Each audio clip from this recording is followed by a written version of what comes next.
They called him the Beast of Blackwood Creek.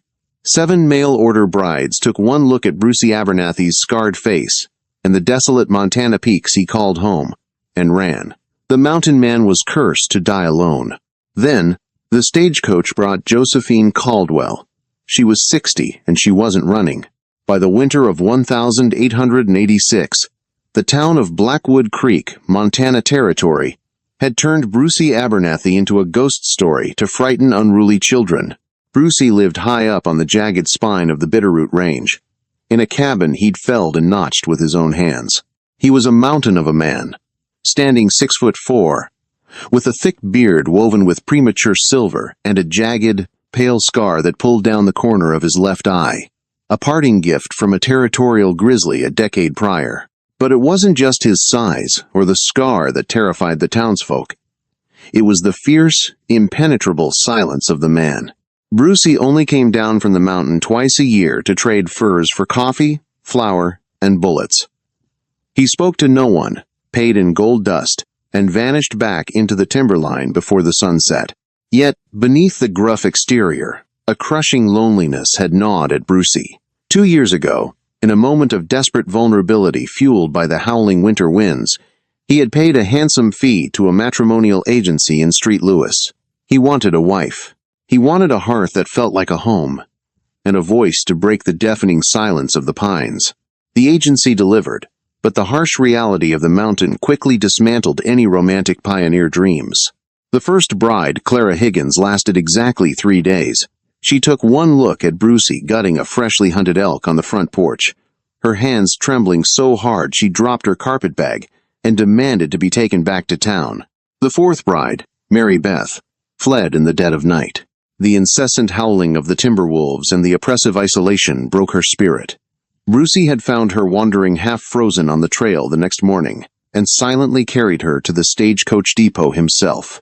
The seventh bride, Florence Meade, was the final straw. She had lasted a week. She was a pretty young thing who tried to tidy the cabin, but she made the mistake of trying to pry open a heavy, iron-banded chest tucked beneath Brucey's cot. When Brucey caught her, he had slammed his fist against the wall, his voice booming like thunder, ordering her to never touch it. Terrified by his sudden eruption, she rode a pack mule down the mountain the very next morning, spreading tales to the town that Brucey Abernathy was a violent madman hiding stolen gold or perhaps dead bodies in his cabin.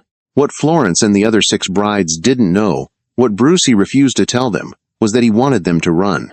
The truth was far more dangerous than a mountain man's temper.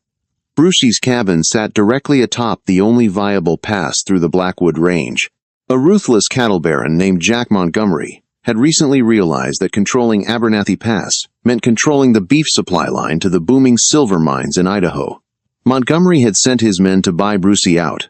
When Brucey refused, Montgomery resorted to threats, and then to violence. Brucey's sudden booming temper with Florence wasn't born of malice. It was born of terror.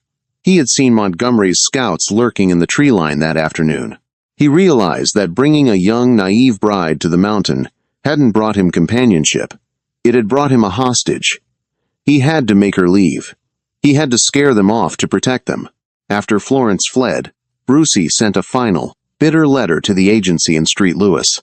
Send no more. The mountain is no place for a woman. Keep the remaining funds. He resigned himself to dying alone, guarding his pass, and fighting Montgomery's men until the bitter end. He locked the heavy iron-banded chest which held not gold, but the legal deeds to the mountain, signed by the governor himself, and prepared for a solitary war. Then came the second Tuesday of November. The stagecoach rattled into Blackwood Creek through a veil of freezing rain. The townsfolk huddled under the awnings of the general store, watching the coach pull up to the muddy depot. Sheriff Thomas Harding, a man whose badge was secretly paid for by Montgomery's cattle money, leaned against a post, chewing a matchstick. The stagecoach door swung open. No young, teary-eyed girl stepped out this time. Instead, a heavy black leather boot planted itself firmly in the Montana mud. Out stepped Josephine Caldwell. Josie was 60 years old. She wore a sensible, heavy wool coat, a simple gray bonnet, and carried a wooden trunk that looked as battered as she felt. Her hair was a striking, coarse silver, pulled into a severe bun. Her face was etched with the deep lines of a woman who had survived a lifetime of hard truths. She had buried a husband after the Battle of Antietam, raised 3 sons who had all gone off to pan for gold in California and forgotten her, and spent 30 years as a seamstress in a suffocating Boston boarding house. When the matrimonial agency in St. Louis received Brucey's final bitter letter, the clerk had been about to throw it away. Josie, who had walked into the agency that very morning looking for any ticket out of her miserable city life, saw the letter on the desk. She read between the lines of the gruff mountain man's scrawl. She didn't see a monster. She saw a man holding a fortress. "I'll go to him," she had told the shocked clerk.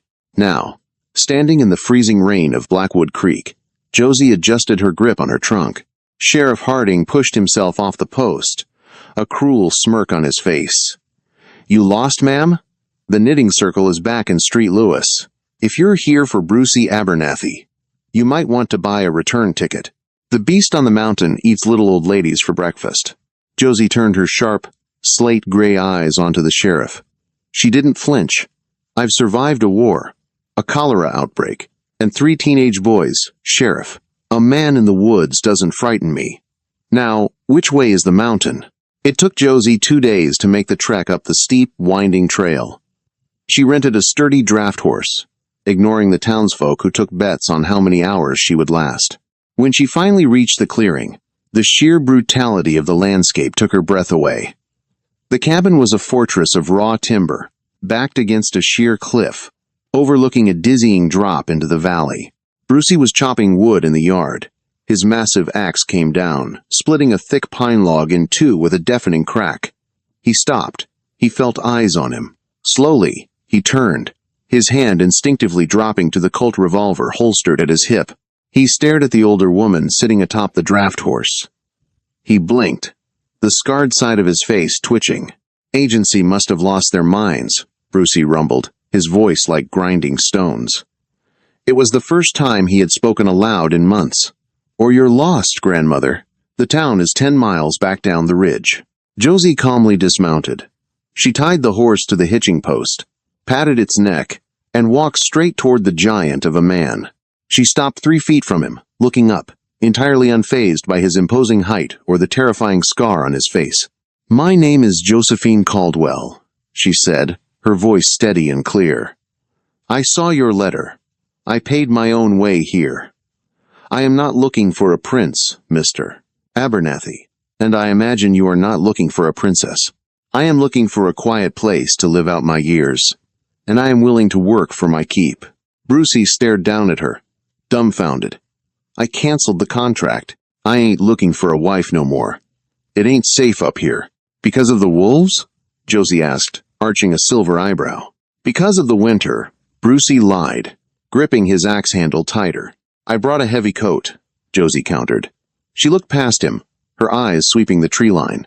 Then, she looked at the cabin. "Your roof is missing 3 shingles on the west side. Your woodpile is improperly stacked for a deep freeze, and you look like you haven't eaten a hot meal that didn't come out of a frying pan in a decade. I'm staying." Brucey's jaw tightened. "I will not protect you when you realize you've made a mistake. I'll give you 1 night's rest. Tomorrow, you ride back down." "We'll see," Josie said. She pushed past him, grabbed the handle of her heavy trunk, and began dragging it toward the cabin door. That evening, the tension in the small cabin was thick enough to cut with a hunting knife. Brucey sat in his corner, whittling a piece of cedar, watching Josie with narrow, untrusting eyes. He expected her to jump at the sound of the wind.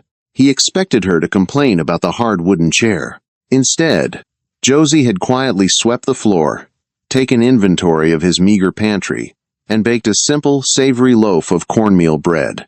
She set a steaming plate in front of him without a word, then sat at the opposite end of the table to eat her own. As the night deepened, the wind began to howl, battering against the cabin walls. Brucey waited for the inevitable panic. Bride number 4 had broken down in tears at this exact sound. Josie just sipped her tea.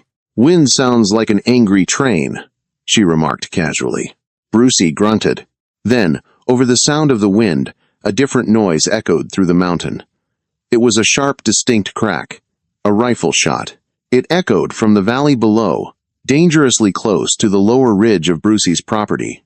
Brucey was on his feet in a microsecond. The whittling knife clattered to the floor. He blew out the oil lamp, plunging the cabin into absolute darkness. "Get under the table," Brucey hissed in the dark, the terrifying booming voice returning. "Don't make a sound. Don't move."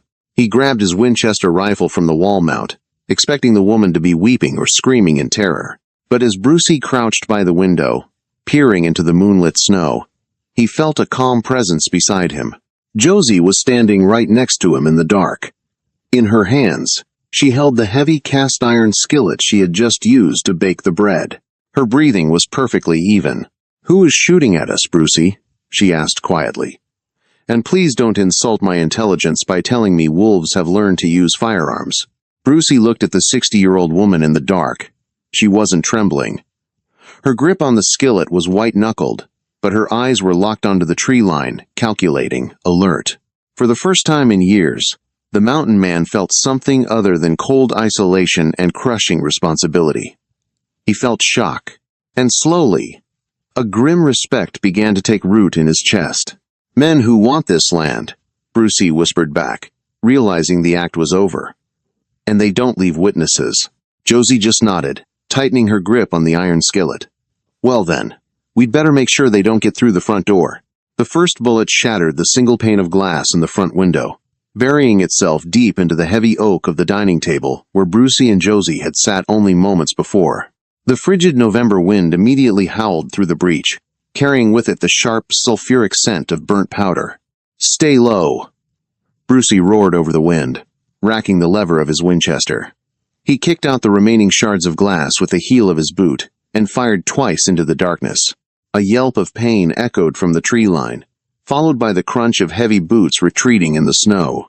Josie didn't scream. She crawled methodically across the floorboards, her heavy wool skirt catching on splinters, until she reached the corner where Brucey kept his ammunition. She dragged the heavy canvas sack toward him, keeping her head well beneath the windowsill. "How many?" she asked, her voice tight but remarkably steady. "3, maybe 4, Brucey grunted, his eyes narrowed as he scanned the moonlit snowdrifts. "Jack Montgomery's hired guns. They've been testing my perimeter for weeks. Florence leaving must have signaled to them that I was alone again. They think I'm an easy target without collateral damage to worry about." "Well," Josie said, methodically lining up brass cartridges on a low stool beside him for easy access. "They are poorly informed." Another volley of gunfire erupted. Lead chewed through the thick pine logs of the cabin's exterior. One bullet found a gap in the chinking, whizzing past Josie's ear and embedding itself in a sack of flour. A white cloud plumed into the dark room. "Montgomery wants the deed to the pass," Brucey explained, firing another suppressing shot. "He controls the beef, but he needs this route to move it to the Idaho silver camps before the deep freeze. I own the land. Signed by the territorial governor. As long as I'm breathing, he has to go the long way around. And it's costing him thousands." "And if you aren't breathing?" Josie asked, wiping flour from her cheek. "Then the land goes to the county, and Sheriff Harding signs it over to Montgomery by Tuesday," Brucey growled. Suddenly, a heavy thud echoed from the roof. Brucey swore violently. "They're trying to flank us. They've got a man on the ridge behind the cabin." Before Brucey could reposition, a deafening blast tore through the heavy wooden back door. The iron hinges screamed as the wood splintered. A man cloaked in a heavy buffalo coat kicked his way into the kitchen, a double-barreled shotgun raised. It was Deacon Rollins, Montgomery's chief enforcer, a man known for leaving no survivors. Brucey spun around, raising his Winchester, but the angle was wrong. Rollins had the drop on him. But Rollins hadn't factored in the 60-year-old seamstress hiding in the shadows of the pantry. Josie didn't have a gun. What she had was the massive cast-iron kettle she had left simmering on the wood stove to boil down fat for soap. With a surge of adrenaline that defied her age, she grabbed the heavy iron handle with an oven mitt, stepped out of the shadows, and hurled the boiling, caustic slurry directly at Rollins. The enforcer shrieked as the boiling fat hit his coat and face. He dropped the shotgun, his hands flying to his eyes in agony, stumbling backward out the shattered doorway into the snow. "Get the door!" Brucey yelled, firing a shot over Rollins's head to keep the other men back.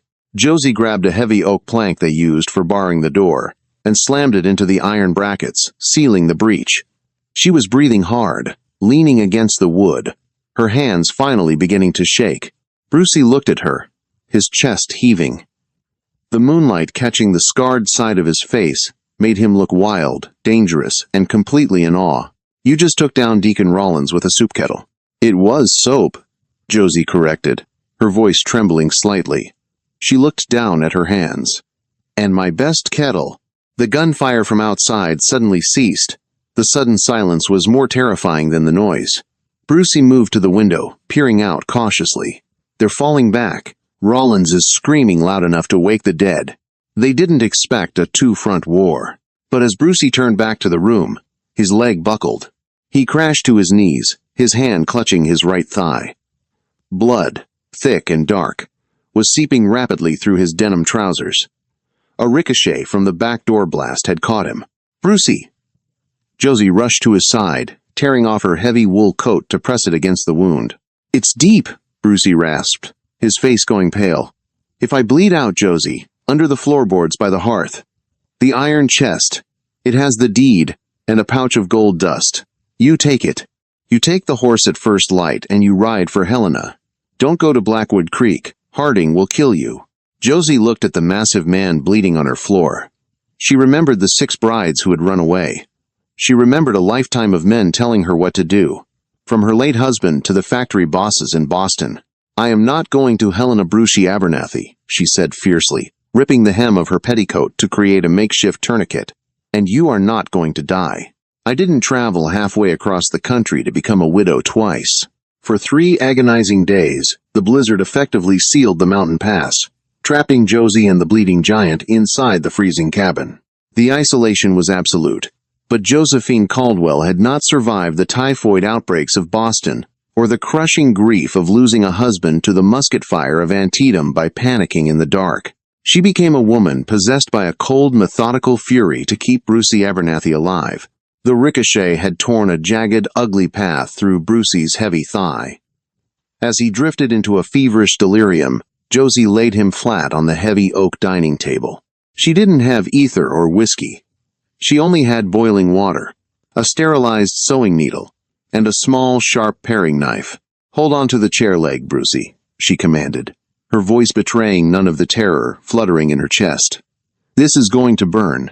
She dug the jagged lead fragment out of his flesh, ignoring the way his massive frame convulsed, and his deep, animalistic groans echoed against the pine walls.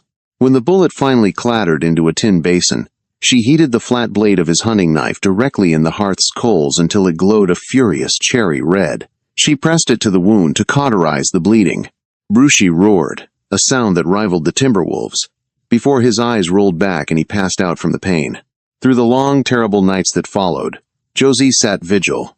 She bathed his face with snowmelt and fed him a bitter tea brewed from willow bark to break the fever.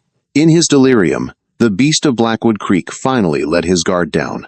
He muttered about a man named Jeremiah, his brother-in-arms who had died in his arms at the Battle of Shiloh, making Brucey promise to find a quiet piece of the world where the madness of men couldn't reach them.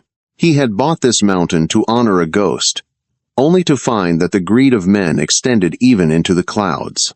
By the dawn of the 4th day, the wind finally died. The sky broke into a piercing, crystalline blue, reflecting off waist-deep snowdrifts. The brutal cold remained, but the storm had passed. Brucey awoke with a gasp, his chest heaving. His fever had broken, leaving him pale and incredibly weak. He looked around the cabin, his eyes finally landing on Josie, who was asleep in a wooden chair, her head resting on her arms near his feet. "Josie," he rasped, his voice rough as sandpaper. She bolted upright, her slate-gray eyes instantly alert.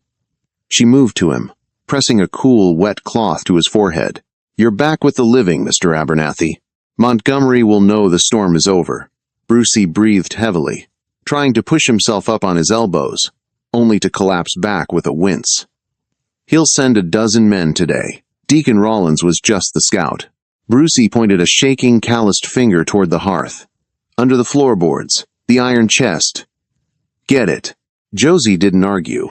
She pried up the loose plank and hauled the heavy iron-banded chest onto the floor.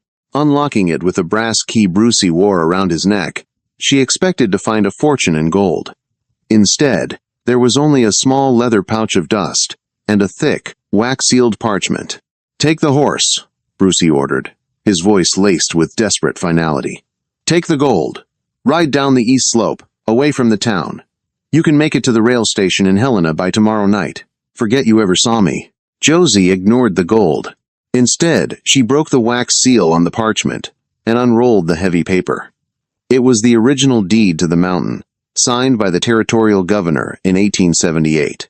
"I am a seamstress, Brucey," Josie said calmly, her eyes scanning the dense, archaic legal text. "But my late husband, Nathaniel, was a circuit judge in Massachusetts. I spent 20 years typing his legal briefs by lamplight. I know property law, and I know federal land grants." She stopped reading, her finger pausing on a specific paragraph near the bottom of the deed. A slow, dangerous smile crept across her weathered face. "What is it?" Brucey asked, confused by her sudden shift in demeanor. "You thought Jack Montgomery wanted this land just for the cattle pass," Josie murmured, looking up at him. "Brucey, did you ever actually read the addendums on this deed?" "I can read plain English," Brucey grunted defensively. "It says I own the timber and the rock. It also says you possess the exclusive riparian rights to the upper basin of Blackwood Creek," Josie explained, tapping the paper. "Montgomery has been buying up the lower valley ranches for pennies because they keep drying up every summer. He's been damming the creek higher up, starving them out. But legally, you control the water source. If a federal judge saw this, Montgomery wouldn't just lose his cattle route. He'd face a federal indictment for water diversion and extortion." "They will certainly try," Josie replied, wrapping herself in the oversized, bloodied coat and picking up the double-barreled shotgun Rollins had dropped. "But men like Montgomery are bullies, Brucey.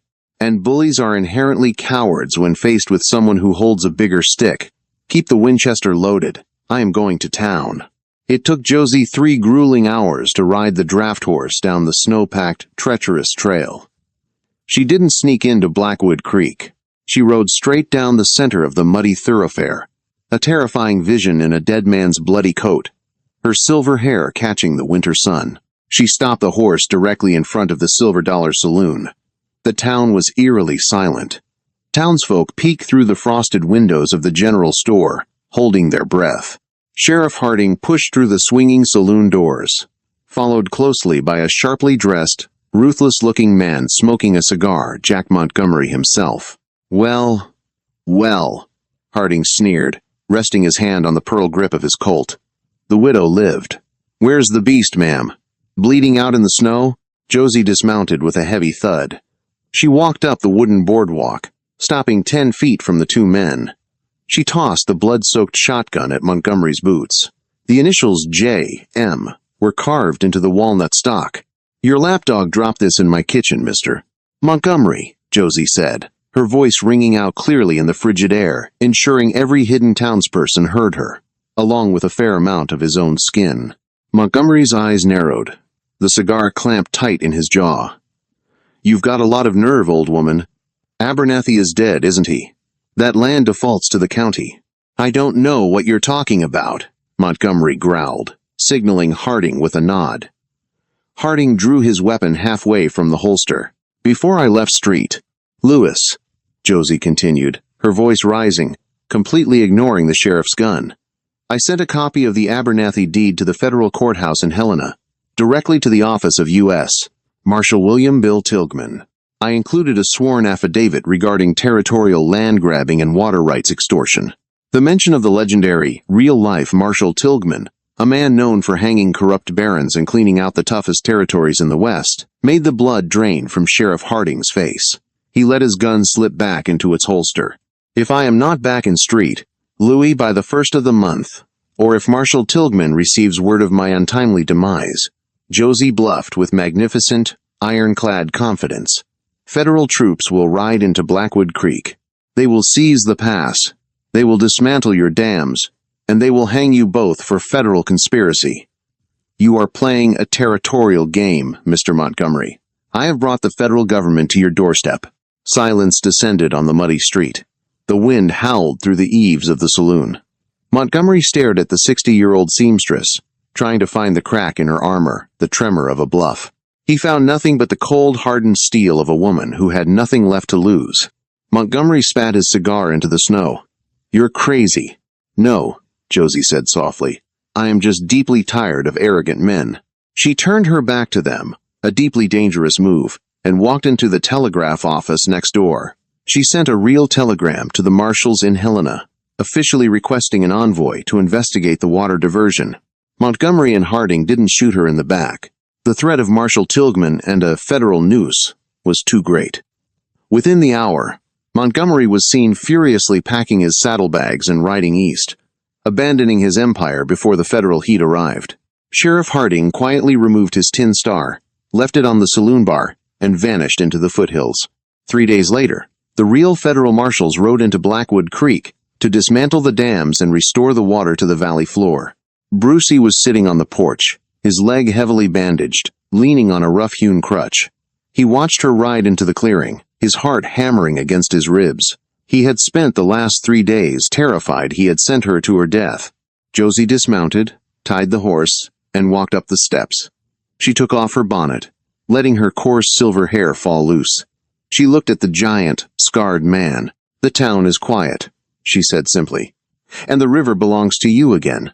Brucey dropped his crutch. He didn't care about the pain in his leg. He reached out with both massive hands and gently framed her weathered, beautiful face. The beast of Blackwood Creek pulled the seamstress from Boston into his arms, burying his face in her shoulder, a ragged, breathless sob escaping his chest as the silence of his lonely mountain was finally, permanently broken. Brucey Abernathy and Josephine Caldwell never had a fairy tale wedding. Instead, they built a fortress of mutual respect that blossomed into an unbreakable, quiet love. The beast of Blackwood Creek didn't need saving from his isolation. He needed an equal to stand beside him in the storm. Josephine didn't just tame the mountain man, she claimed the mountain itself, proving that the strongest hearts are often forged in iron.